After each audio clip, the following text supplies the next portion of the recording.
Hey everyone, this is Sail Joshi and आज हम लोग डिस्कस करने वाले हैं कैसे अपने अकाउंटेंसी के पेपर को टाइम पे कंप्लीट करें प्लस कैसे उसको अटेम्प्ट करें। राइट, नया फॉर्मेट जो आया जिसमें हमें ऑलरेडी जो फॉर्मेट है वो गिवन है उसमें हम लोग कैसे अटेम्प्ट करें, क्योंकि बहुत बच्चों को डाउट आता है कि यार क्या वर्किंग कैलकुलेशंस हम कहाँ पे शो करेंगे जो वर्किंग नोट का होता है, प्लस बहुत ज्यादा घिचपिच तो नहीं हो जाएगा कि जर्नल यहाँ बनाना है उसके सॉल्यूशन यहाँ करने, किस तरीके से हम लोग अटेम्प्ट करें एंड हमारा पेपर टाइम पे कैसे कंप्लीट हो। क्योंकि मेजॉरिटी बच्चों का एक डाउट ये भी रहता है कि यार अकाउंट्स का पेपर बहुत लेंदी आता है और छूट जाता है। देखो, अगर आप मेरे से पर्सनल ओपिनियन मांगो देन मैं आपको ये बताता हूँ कि अगर आपका एक प्रॉपर स्ट्रेटेजी है, if you have a proper plan, तो पेपर कभी भी नहीं छूटेगा।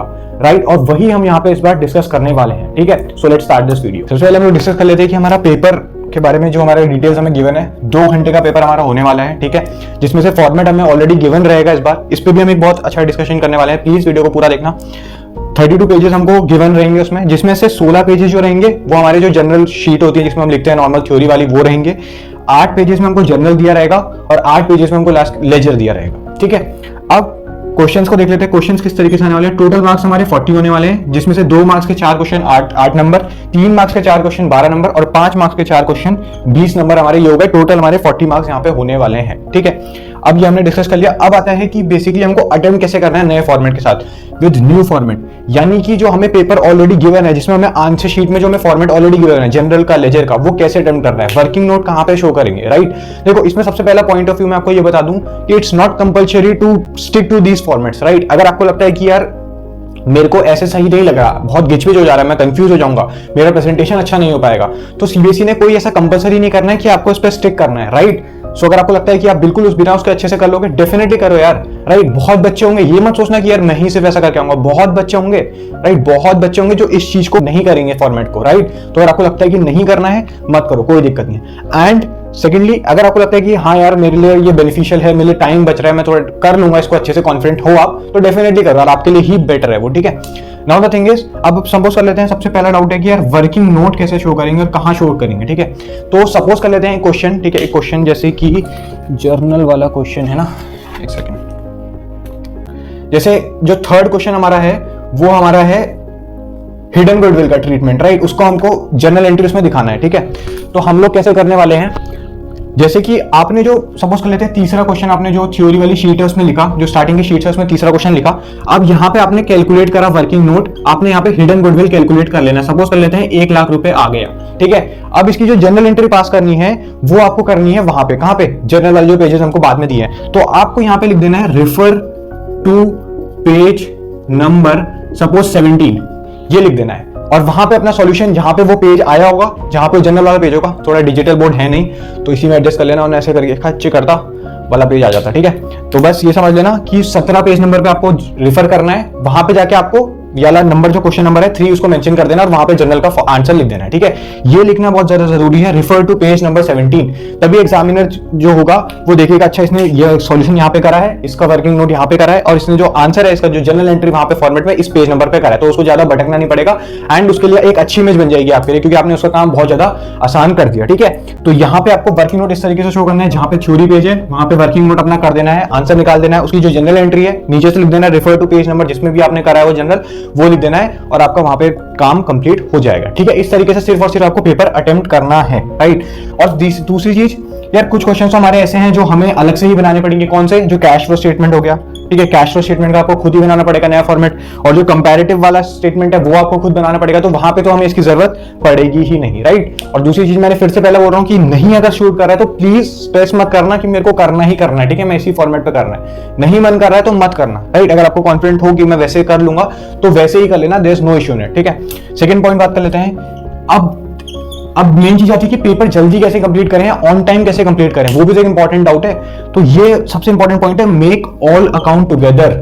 यानी कि अगर आपका पार्टनरशिप का क्वेश्चन है तो revaluation, partners capital account, balance sheet एक साथ बनाओ, यानी एक साथ फिल करो। ठीक है, ये मत करो कि मैं पहले रिवैल्यूएशन अकाउंट अच्छे से पहले फिल करूंगा, फिर मैं पार्टनर्स कैपिटल पूरा अच्छे से फिल करूंगा, फिर मैं बैलेंस शीट में आऊंगा, तभी तो हमारी बैलेंस शीट मैच बहुत कम हो पाती है, बहुत ज्यादा डाउट आता है हमें बैलेंस शीट जो हमारी मैच होती है, हम कॉन्फिडेंट नहीं होते हैं। सपोज कर लेते हैं रिवैल्यूएशन अकाउंट में, मान लो रिवैल्यूएशन अकाउंट में आपकी बैलेंस शीट में आपको असेट्स की वैल्यू दी है 10,000 रुपए। ठीक है, और बोला है उसमें 10% का डेप्रिसिएशन लग रहा है। राइट, तो आपको क्या करना है, आप अगर सिर्फ रिवैल्यूएशन बनाओगे पहले तो आप क्या करोगे, यहां लिखोगे टू असेट जो भी है, सपोज कर लेते हैं 10% का इसमें डेप्रिसिएशन लग रहा है, तो 1000 रुपए यहाँ पे लिखोगे, फिर पूरा सॉल्व करोगे, फिर बैलेंस शीट पर, फिर लास्ट में उसको करोगे। तो अटेम्प्ट कैसे करो कि टू असेट्स आपने लिखा 1000 और बैलेंस शीट की जो नई वैल्यू बन रही है वो यहाँ पे बैलेंस शीट में डाल भी दो साथ साथ। कितनी वैल्यू नहीं बन जाएगी, 10,000 माइनस 1000, टोटल 9000 बन जाएगी, राइट। इस तरीके से अटेम्प्ट करोगे तो बहुत जल्दी होगा। और इसके लिए आपको मॉक पेपर सॉल्व करना पड़ेगा, जो भी हम डिस्कस कर रहे हैं इसके बाद, ठीक है। ठीक है, तो ये हमें यहाँ पे याद रखना है कि हमें सारे अकाउंट या सारे जो ऑप्शंस हमें दिए हैं वो एक साथ फिल करने हैं। उससे बहुत ज्यादा टाइम पड़ेगा, क्योंकि एक एंट्री का कहीं ना कहीं 2 इफेक्ट तो पड़ेगा ही पड़ेगा। तो वो दो अगर हम एक साथ फिल कर लेंगे तो बहुत ज्यादा हमारा टाइम रिड्यूस होगा, ठीक है। तो यानी कि एक साथ फिल करना है। मैं एक वीडियो बनाऊंगा इस पे पक्का कि जो एनपीओ का कैसे क्वेश्चन सॉल्व करना है एक साथ, ठीक है, पार्टनरशिप का और कैश फ्लो स्टेटमेंट का, राइट। कैश फ्लो स्टेटमेंट में बहुत ज्यादा लोगों को डाउट आता है यार, बहुत अंडर कॉन्फिडेंट होता है कि पेपर जल्दी नहीं हो पाता, कि नहीं हो पा रहा है, बहुत मुश्किल हो रहा है, टाइम पे नहीं कंप्लीट हो पा रहा है। ऐसा कुछ नहीं है, राइट। एक प्रॉपर फॉर्मेट समझो, एक प्रॉपर पैटर्न समझो कि मेरे को उस तरीके से अटेम्प्ट करना है। अगर पैटर्न नहीं होगा अटेम्प्ट करने का तो डेफिनेटली यार फंसोगे ही फंसोगे, राइट। तो वीडियो में बना दूंगा। उसके बाद आता है यार सबसे इंपॉर्टेंट, कैलकुलेटर यूज करना बंद कर दो यार, प्लीज कैलकुलेटर बिल्कुल बंद कर दो यूज करना, ठीक है। बिकॉज अब हम कैलकुलेटर पे हम सोचते हैं कि चलो ये छोटी सी कैलकुलेशन है, कैलकुलेटर से कर लेते हैं, एग्जाम में हम कर लेंगे, राइट। और वो क्या होता है कि हमारी हैबिट बन जाती है कि हमें कैलकुलेटर यूज करने की आदत होती है, तो हम अपने माइंड को स्ट्रेस नहीं दे पाते हैं कि यार सॉल्व कर, और पेपर में फिर वो दिक्कत आती है। तो अभी ये सपोज कर लेते हैं ये वीडियो, अगर आप जैसे बिजनेस का पेपर आपका 17 को कंप्लीट होगा ना, तो अगर आप ये वीडियो 18 को तो नहीं देख पाओगे क्योंकि इतनी रीच है नहीं, 19 को भी मुश्किल ही है, पहुंचेगी नहीं पहुंचेगी। अगर आप चलो 20, 21, 22 तक भी ये वीडियो देख रहे हो ना, तो इस टाइम पे प्लीज ये चीज पे ध्यान देना कि कैलकुलेटर बिल्कुल यूज मत करना, राइट। आपको बहुत पहले से पता होगा बट फिर भी मैं बता रहा हूं, कैलकुलेटर यूज मत करना, राइट। छोटे से छोटे, बड़े से बड़े कैलकुलेशन पे अपने दिमाग का जोर डालना, वो आपको एग्जाम में बहुत ज्यादा हेल्प करेगा, क्योंकि वहां बहुत प्रेशर होता है वरना कैलकुलेशंस के उसमें, ठीक है। उसके बाद है मॉक पेपर। देखो नए फॉर्मेट के हिसाब से, और जो अब हमें अटेम्प्ट करना है, जो हमारा पेपर टाइम पे कंप्लीट करने के लिए मॉक पेपर्स बहुत ज्यादा इंपॉर्टेंट है यार। स्पेशली अगर आप ये सोच रहे हो ना कि मैं जो नया फॉर्मेट है, जो मेरे को ऑलरेडी आंसर शीट दी है, मैं उस पर ही फिल करके करूंगा, मैं खुद से अकाउंट नहीं बनाऊंगा, तब तो आपको एक प्रैक्टिस के लिए बहुत ज्यादा जरूरी, क्योंकि एक पेपर में आप डेफिनेटली फंसोगे ही फंसोगे स्टार्टिंग के। बिकॉज हमारे पास इसका आइडिया नहीं, ये जो फॉर्मेट था जिसमें हमें ऑलरेडी आंसर शीट दी थी, मतलब फॉर्मेट दिए थे, वो पिछले साल ही आ गया था। तो मैंने उस पर प्रैक्टिस भी करा था इनफैक्ट, बट पहले 2 बारे में मेरे को थोड़ा सा उसका एडजस्टमेंट करना पड़ा था, राइट। थोड़ा डिफिकल्ट हो गया था। तो प्लीज मॉक पेपर जल्दी सॉल्व करना, ठीक है। मॉक पेपर जितना टाइम हो मॉक पेपर जरूर देना। अगर आप 21 को 20 को वीडियो देख रहे हो तो 20, 21, 22 दो सैंपल पेपर रोज सॉल्व कर लेना, और साथ में उसको एनालाइज भी करना कि यार मैंने क्या गलती करी। सपोज कर लेते हैं आपने सैंपल पेपर सॉल्व करा, सीबीएसई का सैंपल पेपर सॉल्व करा जो अभी टर्म 2 का है, ऑलमोस्ट बहुत लोगों ने कर लिया होगा, जिसने नहीं करा वो कर लेना।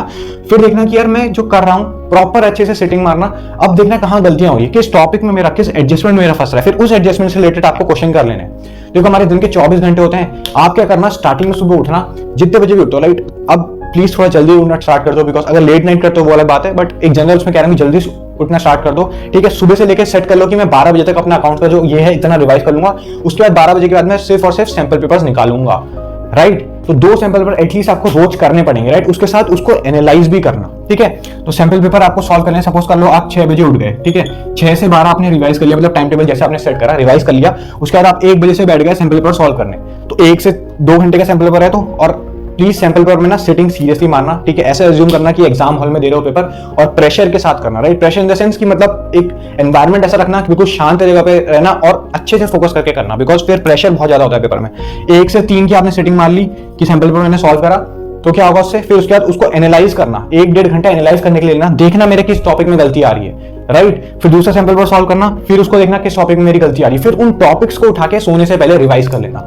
This is the best approach which you can follow जब आप मॉक पेपर सॉल्व कर रहे हैं। फिर आता है हमारे पास टाइमिंग पर क्वेश्चन कितना होना चाहिए, यानी एक क्वेश्चन को करने में हमें कितना टाइम लगना चाहिए। See what I have personally followed in my class 12th is कि जितना भी आपका क्वेश्चन नंबर है उसका मतलब जितने मार्क्स का वो क्वेश्चन है इनटू 1.5x, यानी कि अगर आपके पास 5 नंबर का क्वेश्चन है तो आप उसको 1.5 यानी 7.5 मिनट्स उस क्वेश्चन के लिए दोगे, राइट। तो 1.5 एक आइडियल माना जाता है, ठीक है।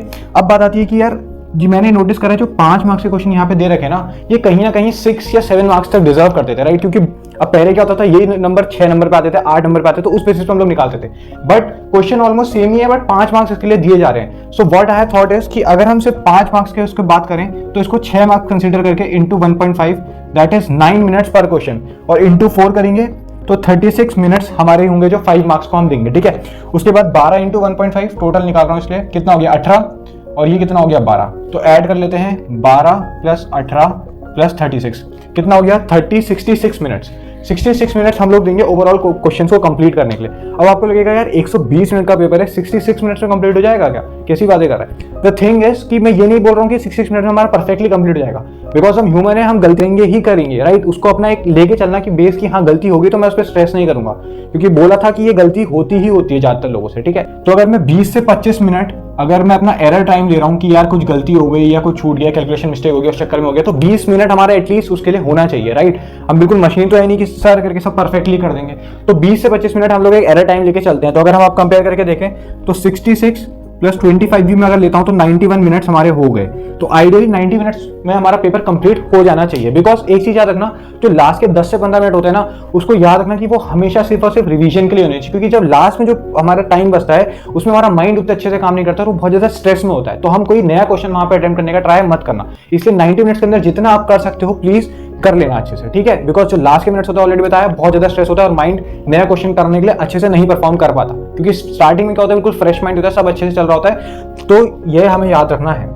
सब क्वेश्चन को अलग अलग अटेम्प्ट करने का तरीका होता है। जैसे अगर एनपीओ की अगर हम बात करें, उसके बाद हमारा कैश फ्लो स्टेटमेंट हो गया, उसके बाद हमारा क्या हो गया, पार्टनरशिप का जो रिवैल्यूएशन वाला टाइप क्वेश्चन होगा, उसको हमें पर्टिकुलरली क्वेश्चन वाइज लेके चलना पड़ेगा, right. So I will make a video on that particular topic की, हर क्वेश्चन को आप कैसे अटेम्प्ट करोगे, पर्टिकुलरली पार्टनरशिप का, पर्टिकुलरली एनपीओ का, पर्टिकुलरली कैश फ्लो का, जो स्पेशली बड़े होते हैं। छोटे वाले तो हम लोग कर लेते हैं, बट जो मेन हमें दिक्कत देते हैं टाइमिंग के टर्म्स में, वो 5 मार्कर ही होते हैं, राइट। तो 9 मिनट हम इस क्वेश्चन को कंप्लीट करने का पूरा ट्राई करेंगे। ये याद रखना कि अब देखो एग्जाम की बात अभी नहीं कर रहा, अभी जब हमारे पास टाइम है 2 से 3 दिन, हमें किसी तरह अपनी स्पीड बढ़ानी है। स्पीड कैसे बढ़ेगी, कैलकुलेटर यूज नहीं करना, अपने दिमाग को जल्दी जल्दी यूज करना है, ठीक है। सारे अकाउंट्स एक साथ बनाने हैं और अटेम्प्ट करने का पैटर्न समझना है।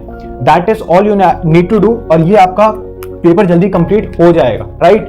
सो this is all for this video. And यहाँ पे मैंने कुछ इंपॉर्टेंट बात करी जो रिलेट करती थी आपका कि कैसे पेपर अटेम्प्ट करना है, जो इंपॉर्टेंट डाउट था वर्किंग नोट्स वगैरह का, ठीक है, और पेपर जल्दी कैसे कंप्लीट करें, पर क्वेश्चन क्या टाइमिंग रहना चाहिए, ये सब फॉलो करोगे तो डेफिनेटली आपका पेपर जल्दी खत्म होगा एंड आप एक अच्छे से अटेम्प्ट करके आओगे, you will score a very good marks, right. So this is it for this video and all the best. I'm saying bye to all the lies and all the times you cried, saying that I wasn't right, yet I was right by your side. You manipulator, playing games